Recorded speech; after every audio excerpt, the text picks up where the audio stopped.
శ్రీగురుభ్యో నమ. శ్రీ బాలాదేవ్యై నమో నమ. కోణస్థః పింగళో బభ్రుః కృష్ణో రుద్రోऽन्तకో యమః. సౌరీः శనేశ్చరో బంధః పిప్పేలా దేవసంస్థుతః అని చెప్పబడుతుంది శాస్త్రంలో. నేను చెప్పే శ్లోకం శనేశ్వర స్వామి వారికి సంబంధించినది. ఈ శ్లోకం ఆయన వింటే కనుక ఆయన అనుగ్రహం తప్పకుండా మనకి కలుగుతుంది. అంటే ఈ శ్లోకంలో ఉన్నటువంటి నామధేయాలు 10. ఆ 10 నామధేయాలు ఆయనకి ఇష్టమైనటువంటి నామధేయాలు అవి. ఈ నామధేయాలు డైలీ అంటే ప్రతిరోజు ప్రతినిత్యము కూడా 10 సార్లు చెప్పడం వల్ల ఆయన సంతోషం చెంది మనకు దోషాలు, శనేశ్వర స్వామి వారి యొక్క దోషాలు,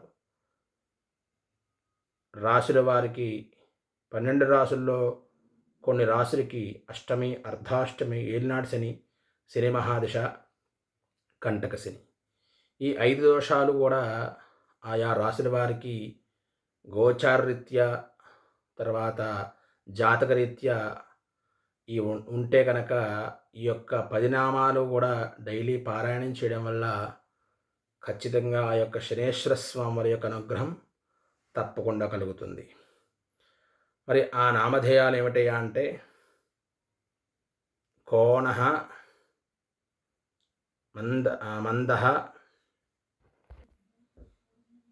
ఆ 10 నామధేయాలు ఏమిటయ్యా అంటే కోణస్థః, పింగళః, బభ్రువః, కృష్ణః, రుద్రః, అంతకః, యమః, సూర్యః, శనేశ్వరః, మందః.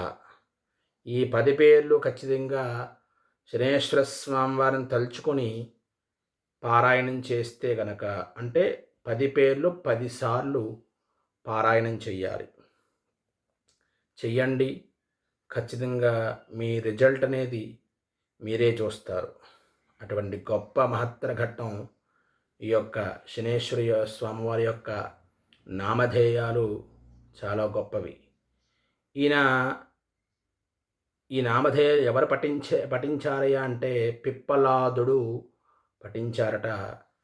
ఆయన పఠించడం వల్ల మనకి లభించింది కాబట్టి, గ్రంథాలలో స్పష్టంగా చెప్పబడింది కాబట్టి ఈ శ్లోకాల కోసం మీకు ఇప్పుడు చెప్పడం జరిగింది.